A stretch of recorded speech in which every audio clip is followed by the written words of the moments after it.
दोस्तों, अगर आप भी उमरान मलिक को एक बेहतरीन खिलाड़ी मानते हैं तो वीडियो को लाइक जरूर कीजिएगा। दोस्तों, बल्लेबाजों के कहर के बीच उमरान मलिक ने मचाया है तांडव। कातिलाना रफ्तार से ध्वस्त किया लंकाई बल्लेबाजी क्रम। तो हुड्डा के साथ सूर्या ने बल्ले से मचाया है इस कदर कदर। अंतिम गेंद तक ये कह पाना नामुमकिन था कि कौन होगा इस महामुकाबले का विजेता। कैसे ये मुकाबला पहुंचा अंतिम गेंद तक और क्या कुछ हुआ इस रोंगटे खड़े कर देने वाले ऐतिहासिक ओवर में, जिसने क्रिकेट के इतिहास को बदल कर रख दिया। इस पूरे मुकाबले की खतरनाक हाईलाइट हम आपको दिखाएंगे, लेकिन उससे पहले आपको क्या लगता है कि हार्दिक पांड्या, सूर्य कुमार यादव और ईशान किशन में से सबसे खतरनाक बल्लेबाज कौन है? हमें नीचे कमेंट करके जरूर बताइएगा। दोस्तों, भारत और श्रीलंका के बीच ऐसा घमासान हुआ जिसकी कल्पना भी किसी ने नहीं की थी।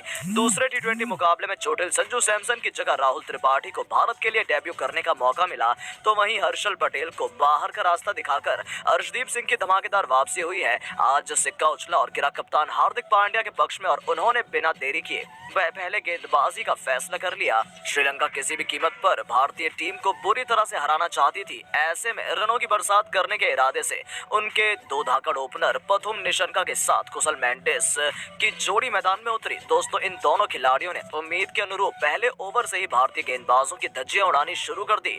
वहीं दूसरे ओवर में अर्शदीप सिंह के साथ तो कुछ ऐसा हुआ जिसने क्रिकेट जगत के इतिहास को बदल कर रख दिया।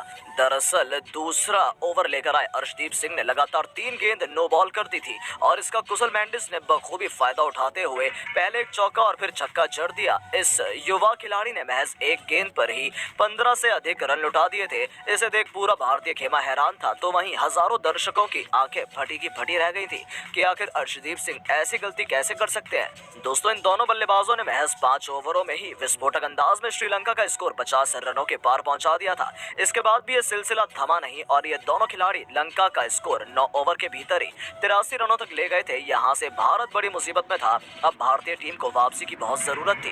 तब कप्तान हार्दिक ने अपने ध्रुव के इक्के यूजी चहल को गेंद सौंपी और चहल ने आते ही अपना जादू बिखेरा और अर्धशतक जड़कर धाकड़ बल्लेबाजी कर रहे मेंडिस को पवेलियन की राह दिखाकर भारत को पहली सफलता दिलाई। मेंडिस 52 रन बनाकर पवेलियन लौटे थे। दोस्तों, बस क्या, फिर शेर के मुंह में खून लग गया था। अब भारतीय गेंदबाजों ने यहां से लंका की पारी ताश के पत्तों की तरह बिखेरनी शुरू कर दी। जी हां दोस्तों, उसके बाद बल्लेबाजी करने आए भानुका राजपक्षे, निशंका और धनंजय डिसिल्वा को अक्षर पटेल और उमरान मलिक की जोड़ी ने महज 110 रनों के स्कोर पर पवेलियन भेज दिया था। भारतीय टीम यहां से मुकाबले में कब्जा जमा चुकी थी, लेकिन दोस्तों, रफ्तार के बेताज बादशाह उमरान का असली तूफान तो अभी बाकी था। जी हां, 16वें ओवर में उमरान मलिक ने 2 गेंदों पर असलंका और वानिंदु हंसरंगा को क्लीन बोल्ड कर लंका की पारी की कमर तोड़ दी। ऐसा लगा कि यहां से उनके लिए 150 रन बनाना भी मुश्किल हो जाएगा, लेकिन दोस्तों, सलाम है लंका के कप्तान शंका को। दोस्तों, दाशुन शंका ने अंत में आकर महज 22 गेंदों में 56 रनों की विस्फोटक पारी खेल दी, जिसमें 6 छक्के और 2 चौके भी शामिल थे। उन्होंने हर एक भारतीय गेंदबाजी की जमकर पिटाई की थी। इसकी बदौलत श्रीलंकाई टीम ने 20 ओवरों में 206 रनों का विशाल स्कोर बना लिया। भारत के लिए सबसे अधिक सफलताएं रफ्तार के सौदागर उमरान मलिक ने अपने नाम की थी। उन्होंने 3 बल्लेबाजों को पवेलियन भेजा था। दोस्तों, ये लक्ष्य तो इतना आसान नहीं था। इसे हासिल करने की जिम्मेदारी अपने कंधों पर उठाए डायनामो ईशान किशन और शुभमन गिल ने भारतीय पारी की शुरुआत की। और दोस्तों, गिल ने पहले ही ओवर में तूफानी चौका बटोरकर भारतीय टीम का स्कोर 12 रनों तक पहुंचाकर यह साबित कर दिया कि टीम इंडिया इतनी आसानी से हार मानने वाली नहीं है। पर दोस्तों, दूसरे छोर से गेंद लेकर आया था जीत का। पहली गेंद पर पहुंचे डायनामो ईशान किशन की गिल्लियां बिखेर दी। किशन 5 गेंदों पर 2 रन बनाकर पवेलियन की शोभा बढ़ाने लौट गए और लंका के इरादे बहुत बुलंद हो गए। नंबर 3 पर बल्लेबाजी करने आए डेब्यूटेंट राहुल त्रिपाठी। दोस्तों, राहुल ने आते ही पॉइंट को चीरते हुए चौके से अपने खाता खोला, जिसे देख पूरे स्टेडियम में राहुल राहुल के नारे गूंज उठे। हमने अपने ओम ग्राउंड में राहुल त्रिपाठी तहलका मचाने को बेताब थे। उन्होंने 2 गेंदों पर 2 चौके बटोर लिए थे, लेकिन भारतीय टीम को लगता है किसी की नजर लग गई थी।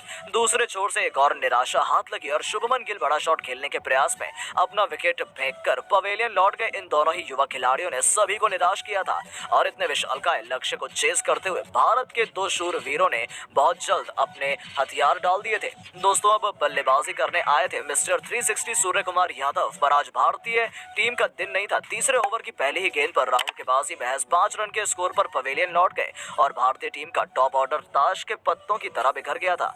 पूरे स्टेडियम में सन्नाटा सा छा गया था, क्योंकि ऐसी बल्लेबाजी की उम्मीद किसी ने भी नहीं की थी। अब बल्लेबाजी करने आए कप्तान हार्दिक और सूर्या पर सबकी सबसे बड़ी जिम्मेदारी नजर आ गई थी। कप्तान ने आते ही चौके से अपना खाता खोलकर फैंस में एक नया जोश भरने की कोशिश की। 3 ओवरों में भारतीय टीम ने 27 रन बनाए थे, लेकिन कप्तान हार्दिक ने अपना आक्रामक रुख अपनाना शुरू कर दिया था। करुणारत्ने को उन्होंने ऐसा खतरनाक चौका लगाया कि भारतीय टीम की रीढ़ की हड्डी टूट गई। करुणारत्ने को बड़ा शॉट खेलने के प्रयास में कप्तान हार्दिक विकेट के पीछे कैच थमाकर पवेलियन की तरफ चले गए और 34 रनों पर 4 बल्लेबाज पवेलियन की शोभा बढ़ाने लौट चुके थे, जिसके बाद बल्लेबाजी करने आए दीपक हुड्डा और उन्होंने सूर्य कुमार यादव के साथ मिलकर अचानक से मुकाबले का रुख पलट दिया और ऐसी ताबड़तोड़ बल्लेबाजी की कि इतिहास रच गया। लेकिन दोस्तों, आपको क्या लगता है कि भारतीय टीम तीनों मैचों की सीरीज कब्जा जमा पाएगी या नहीं? अपनी राय नीचे कमेंट करके जरूर बताएं और ऐसी शानदार खबरों के लिए चैनल को सब्सक्राइब जरूर करें। धन्यवाद।